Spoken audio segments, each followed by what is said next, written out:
Remember when I told you no matter where I go, I'll never leave your side, you will never be alone. Even when we go through changes, even when we're old, remember that I told you I'll find my way back home.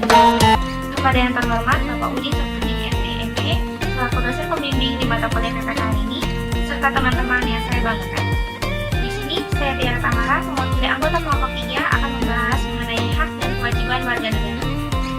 Sebelumnya, saya akan memperkenalkan anggota kelompok 3, yang dimana anggota yang pertama ada Fitriya Rizky, Hanifah Putri, Imam Tamamudin, Katrina Ose, Kanza Nazila Putri, Kiki Wardatul, dan Tiara Tamara, saya sendiri. Pembahasan materi yang pertama akan disampaikan oleh Katrina Ose. Katrina Ose, dipersilakan. Terima kasih atas kesempatan yang diberikan. Saya dari kelompok 3 atas nama Katarina Osedoni akan mempresentasikan hasil diskusi kami tentang hak dan kewajiban warga negara. Pengertian hak dan kewajiban warga negara. Yang pertama, pengertian hak. Hak adalah segala sesuatu yang pantas dan mutlak untuk didapatkan oleh individu sebagai anggota warga negara sejak masih berada dalam kandungan. Hak pada umumnya didapat dengan cara diperjuangkan melalui pertanggungjawaban. Hak warga negara yang tercantum dalam Undang-Undang 1945 meliputi hak hidup, hak memperoleh pendidikan, hak melanjutkan keturunan, dan masih banyak lagi. Pengertian yang kedua adalah kewajiban. Kewajiban adalah segala sesuatu yang dianggap sebagai suatu keharusan untuk dilaksanakan oleh individu sebagai anggota warga negara guna mendapatkan hak yang pantas untuk didapatkan, dengan kata lain, memberikan atau melakukan apa yang harus kita lakukan demi kemajuan bangsa ke arah yang lebih baik. Yang ketiga, pengertian warga negara. Warga negara adalah penduduk yang sepenuhnya dapat diatur oleh pemerintah negara tersebut dan mengakui pemerintahnya sendiri. Hak dan kewajiban merupakan suatu hal yang terkait satu sama lain, sehingga harus dijalankan dengan seimbang. Jika hak dan kewajiban tidak berjalan secara seimbang dalam praktik kehidupan, maka akan terjadi suatu permasalahan yang akan menimbulkan gejolak masyarakat dalam melaksanakan kehidupan individu, baik dalam kehidupan bermasyarakat, berbangsa, maupun bernegara. Terima kasih. Assalamualaikum warahmatullahi wabarakatuh. Di sini saya akan menjelaskan slide keduanya tentang hak dan kewajiban warga negara Indonesia. Nah, sebagaimana kita ketahui bahwa kita sebagai warga negara harus tahu hak dan kewajibannya masing-masing. Apa sih hak kita sebagai warga negara? Hak kita sebagai warga negara yaitu mendapatkan sesuatu yang sama dari negara tanpa membeda-bedakan dengan negara lainnya. Sedangkan kewajiban kita sebagai warga negara memberikan atau melakukan apa yang harus kita lakukan demi kemajuan bangsa Indonesia ke arah yang lebih baik lagi dan rela berkorban demi tumpah darah negara kesatuan Republik Indonesia. Nah, hak dan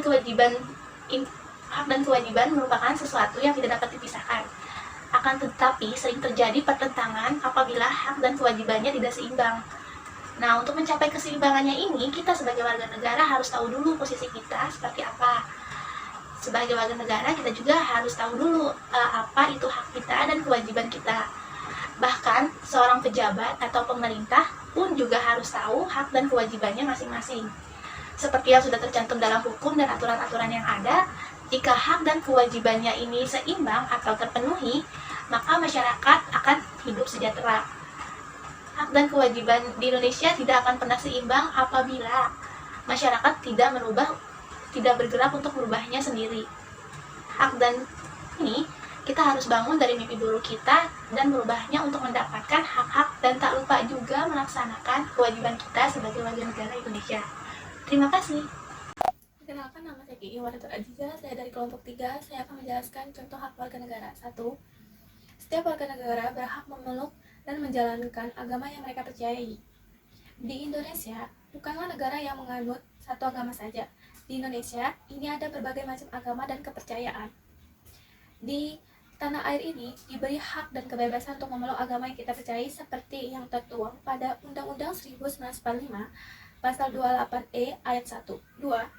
Setiap warga negara berhak untuk menerima pendidikan. Setiap orang dan setiap warga negara Indonesia berhak untuk menerima pendidikan secara baik, berhak untuk mengembangkan ilmu dan mendapatkan pengajaran demi mencerdaskan kehidupan bangsa.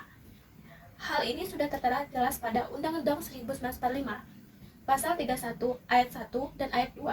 3. Setiap warga negara berhak untuk memiliki kedudukan yang sama di mata hukum. Pada Undang-Undang 1945 Pasal 28D ayat 1 dikatakan, jika semua warga negara berhak untuk menerima perlakuan yang adil, menerima kepastian hukum, perlindungan hukum, jaminan hukum, dan memiliki kedudukan yang sama di depan hukum. 4. Setiap warga negara berhak untuk mendapatkan penghidupan yang layak. Setiap orang yang memiliki kewarganegaraan Indonesia memiliki berbagai hak. Salah satunya adalah warga negara berhak untuk mendapatkan penghidupan yang layak seperti yang tertuang di dalam Undang-Undang 1945 Pasal 27 ayat 2. Assalamualaikum warahmatullahi wabarakatuh. Saya Imam Tamudin dari kelompok 3. Di sini saya akan melanjutkan pembahasan mengenai presentasi kelompok kami tentang hak dan kewajiban warga negara. Berikut adalah hak warga negara menurut Undang-Undang 1945. Hak yang pertama, hak atas pekerjaan dan penghidupan yang layak. Artinya, tiap warga negara berhak atas pekerjaan dan penghidupan yang layak bagi manusia. Terdapat dalam pasal 27 ayat 2. Hak yang kedua, hak untuk hidup dan mempertahankan kehidupan. Artinya, setiap orang berhak untuk hidup dan mempertahankan hidup dan kehidupannya. Terdapat dalam pasal 28A. Hak yang ketiga, hak untuk membentuk keluarga dan melanjutkan keturunan melalui perkawinan yang sah. Terdapat dalam pasal 28B ayat 1. Hak yang keempat, hak atas kelangsungan hidup. Artinya, setiap anak berhak atas kelangsungan hidup dan tumbuh dan berkembang. Hak yang kelima, hak untuk mengembangkan diri dan melalui pemenuhan kebutuhan dasarnya dan berhak mendapatkan pendidikan, ilmu pengetahuan, dan teknologi, seni, dan budaya demi kesejahteraan hidup manusia. Terdapat dalam pasal 28C ayat 1. Hak yang terakhir, hak atas pengakuan, jaminan, perlindungan, dan kepastian hukum yang adil serta perlakuan yang sama di depan hukum. Terdapat dalam pasal 28D ayat 1. Sekian pembahasan tentang hak dan kewajiban warga negara yang bisa saya sampaikan menurut Undang-Undang 1945. Untuk selanjutnya, poin pembahasan presentasi kelompok 3 akan disampaikan oleh rekan saya yang lain. Sekian dari saya. Assalamualaikum warahmatullahi wabarakatuh. Ya, baik. Pada kesempatan kali ini, saya Hanifah Putri akan menjelaskan tentang contoh-contoh kewajiban warga negara. Di sini, yang pertama adalah kewajiban untuk membayar pajak.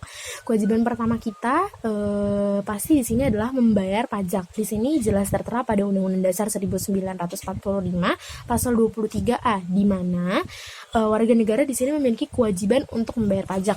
Negara di sini berhak untuk memungut pajak dan pungutan resmi lainnya kepada masyarakat. Tentu saja sebagai warga negara kita memang harus taat dalam membayar pajak karena tentunya pajak ini juga akan digunakan pemerintah untuk kepentingan masyarakatnya. Setelah itu ada kewajiban untuk menaati peraturan. Setiap negara tentunya pasti memiliki peraturan. Nah, peraturan yang dibuat dalam segala aspek ini dibuat supaya masyarakat menaatinya bukan untuk dilanggar, sehingga terciptanya tujuan negara yang makmur dan aman sentosa. Selain contoh norma hukum yang ada di negara kita, sama halnya dengan negara lain. Jika Indonesia juga memiliki berbagai peraturan yang wajib ditaati oleh seluruh warga negaranya. Nah, kewajiban ini jelas tertera pada Undang-Undang Dasar Pasal 27 ayat 1, di mana di sini negara wajib untuk menaati hukum. Nah, dengan menaati peraturan yang ada, tentu saja kita juga turut menaati hukum yang ada di negara tersebut. Baiklah, di sini saya akan melanjutkan presentasi yang dibacakan oleh Kak Hanifah Putri mengenai kewajiban warga negara. Kewajiban warga negara selain membayar pajak adalah kewajiban untuk melakukan pembelaan kepada negaranya. Sebagai warga negara yang baik, kita harus membela negara kita tercinta ini. Pembelaan negara merupakan salah satu kewajiban kita sebagai warga negara, seperti yang tertuang pada Undang-Undang Dasar, tepatnya pada Pasal 27 ayat 3. Jika setiap warga negara wajib untuk membela negaranya. Warga negara berhak untuk mencintai dan membela negara jika ada sesuatu gangguan terhadap kestabilan dan mengguncang Indonesia. Jadi, warga negara kita berkewajiban untuk membela negara kita jika ada suatu ancaman Kita juga harus mencintai negara Indonesia untuk upaya pembelaan negara, seperti misalnya lebih mencintai produk Indonesia dan menjaga nama baik Indonesia sebagai upaya menjaga keutuhan NKRI. Sekian. Assalamualaikum warahmatullahi wabarakatuh. Saya Kansana Najla Putri dari kelompok 3 ingin menjelaskan apa itu permasalahan kewarganegaraan di Indonesia. Kewarganegaraan ialah tiap-tiap orang yang menurut ketetapan Undang-Undang Kewarganegaraan di Indonesia termasuk di dalam warga negara wilayah tertentu.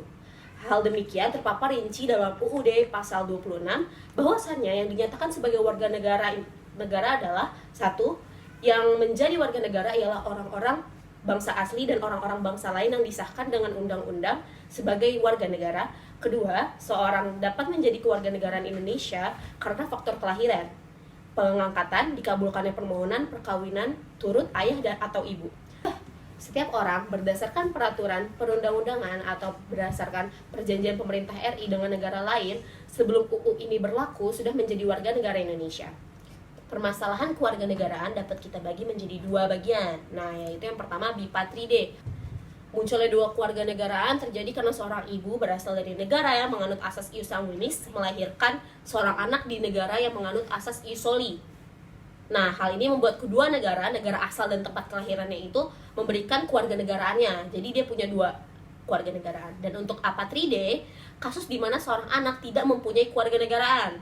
Nah, terjadi karena seorang ibu berasal dari negara yang menganut sistem asas ius soli melahirkan seorang anak di negara asas ius sanguinis. Nah, sehingga tidak ada negara, baik itu negara yang tempat dia melahirkan dan kewarganegaraannya orang ibunya, itu gak bakal ada kewarganegaraan buat anak itu. Sekian penjelasan dari saya, Kansana Najla Putri, dan dari kelompok 3. Wassalamualaikum warahmatullahi wabarakatuh. Ya baik, di sini saya Anika Putri dan ini mengucapkan terima kasih kepada Bapak dosen dan juga teman-teman yang sudah melihat video dan juga presentasi yang sampai selesai. Terima kasih. Wassalamualaikum warahmatullahi wabarakatuh. 눈을 감으면 소리 없이 밀려와 이 마음 그 위로 넌 또 한겹 쌓여가 Even when we go through changes Even when we're old Remember that I told you I found my way back home